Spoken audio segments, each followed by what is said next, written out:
ఒకవేళ నీవు చెప్పిన అవి పనికిరావు. చూడండి కిందకి ఏమంటున్నాడు.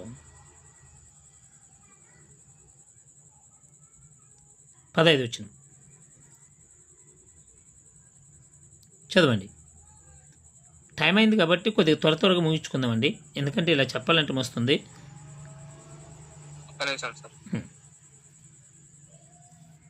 15 వచ్చినామా సార్? ఓకే చదవండి. అదే తిమోతికి రాసిన పత్రిక సార్. తిమోతి రాసిన పత్రిక 4వ అధ్యాయం 15 వచ్చిన. నీ అభివృద్ధి అందరికి తేటగా కనబడు నిమిత్తము వీటిని మనస్కరించుకును, వీటి అందే సాధకము చేసుకును, నిన్ను గూర్చి నీ బోధన గూర్చి జాగ్రత్త కలిగి ఉండుము, వీటిలో నిలకడగా ఉండుము. నీవిలాగు చేసి నిన్నును నీ బోధ వినివారిని రక్షించుకొందువు.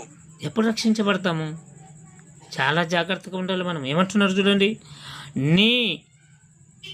నీ అభివృద్ధి అందరికీ తేటగా కనబడ నిమిత్తము వీటిని మనసు పూర్తిగా అంగీకరించాలి, వీటి యందే సాధకము చేసుకునుము.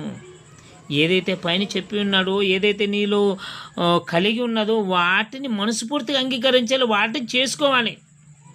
ఎందుకు చేసుకోవాలి అంటున్నాడు చూడండి కిందికి 16 వచనంలో అంటున్నాడు, నిన్ను గురించి నీ బోధన గురించి జాగ్రత్త కలిగి ఉండాలి. మనం ఇంత నిర్లక్ష్యంగా ఉండకూడదు.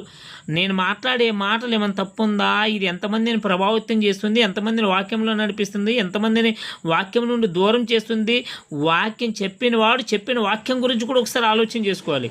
మాట్లాడుచున్నవాడు, పాట పాడేవాడైనా, ప్రార్థన చేసేవారైనా ప్రతి వారు కూడా మరొకసారి దాన్ని రిపీట్ చేసుకోవాలి. ఎందుకంటే దీనివల్ల ఎంతమంది నష్టపోతున్నారు, ఎంతమంది లాభపడుతున్నారు. నిన్ను గురించి నీ బోధన గురించి జాగ్రత్త కలిగి యుండుము, వీటిలో నిలకడగా ఉండిన ఎడల ఏం చేయాలంట? దాంట్లోనే నిలకడగా ఉండాలి. అప్పుడు నిన్ను నీ బోధ విని వారిని నువ్వు రక్షించుకుంటావు. ఎప్పుడు రక్షించుకుంటావు? వాక్యములో నిలకడగా ఉండాలి. క్రైస్తవుడు అంటే చర్చికి పోయినంత మాత్రం క్రైస్తవుడు కాదండి. దేవుని శక్తి ఏంటో తెలుసుకోవాలి, ఆ శక్తికి లోబడాలి. మనకి దేవుడు అంటే చాలా సింపుల్గా కానొచ్చాడు అంతే. ఎంత సింపుల్గా కానొచ్చాడు దేవుడు అంటే, మన ఆలోచన ఎంత ఉందంటే ప్రార్థన చేయగానే అయిపోయి దేవుని కోపం చల్లారుతుందా? మనుషులు చేసే ప్రార్థన ఎలా ఉంటుందో చూస్తారా? మీరు ఎప్పుడైనా గమనించారా? అయ్యా ఈ వారమంతా మేము చేసిన పాపాలని క్షమించాను అంటాడు.